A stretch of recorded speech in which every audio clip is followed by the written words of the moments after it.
would like to make some comments based on my observation of what has transpired so far, and also some recommendations based on information provided in the project information file. So let me start with my comments on AUCC itself, which is an ERA protocol guideline, right? So ERA has very clearly stipulates the requirements of AUCC and what actually constitutes an AUCC. But based on my understanding and what I've been able to observe so far, I think there are some gaps that perhaps the airport operator should consider closing. For example, based on its name, AUCC is a committee, right? It's a committee-like structure that should have a chair, should have nominated representative from each stakeholder, competent of course, right? And know what the subject that we are talking about when it comes to infrastructure planning design, including commercial, financial kind of assessment, etc. So that's one thing that we encourage the airport operator to look at improving, to formalize the process.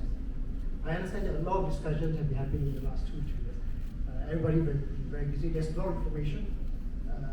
Perhaps because we don't have a structured approach per the AUCC protocol, some of this information have not been shared. Hence, a lot of questions. And these are some basic questions, right? How many? Have you considered this and that? And from what we have seen in other parts of the world, both brownfield, greenfield developments, expansion, even greenfield developments, is that the consultation framework is very important. There needs to be continuity. And I would not place the responsibility solely on the airport operator. The stakeholders, airlines, for example, has a responsibility as well to ensure the right people are at all these important meetings. And it's the right people, the same person perhaps, one or two, that have been nominated to represent the position of the company. So it's a small aspect to this overall AUCC, but it's critically important because you wouldn't want to have different views or opinions that you can't work with. And I know that airlines are demanding for good reasons, right? But we are also reasonable. So let me emphasize that. What we don't really desire is the lack of information for us to make informed decisions. So that's one. Secondly is to be able to provide constructive feedback. Based on what this gentleman has said, some of these are very relevant questions, constructive. But perhaps it's not to be discussed at the AUCC level. We only have 1.5 hours, right? And the AUCC protocol actually provides for the formation of a subcommittee. There could be a subcommittee of cargo, right? Looking at the cargo development, forecast, starting from forecast, what they need. There could be a committee looking at passenger experience, right? Airside operations, etc. And all these subcommittees will then meet, discuss, trash it up, consider all the various options, and come back to the AUCC this meeting with a nominated representative, which they will review those options and recommendations from the subcommittee, and collectively agree, okay, based on the analysis, the recommendations, this is what the committee recommends, which you can then take to your board, say that. So that should ideally happen, and we have that process in a lot of airports, major airports especially.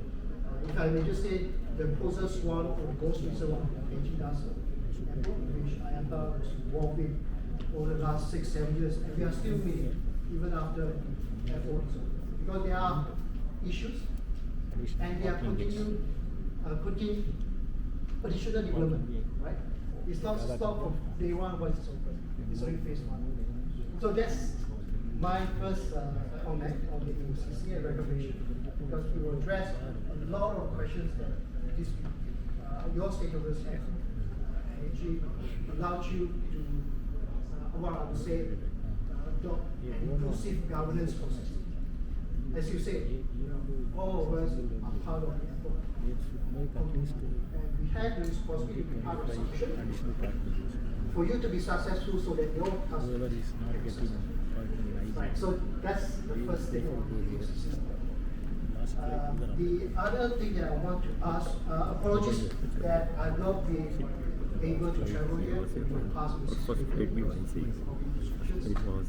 It's good to be here, finally, to see, be part of this exciting development, which is much bigger.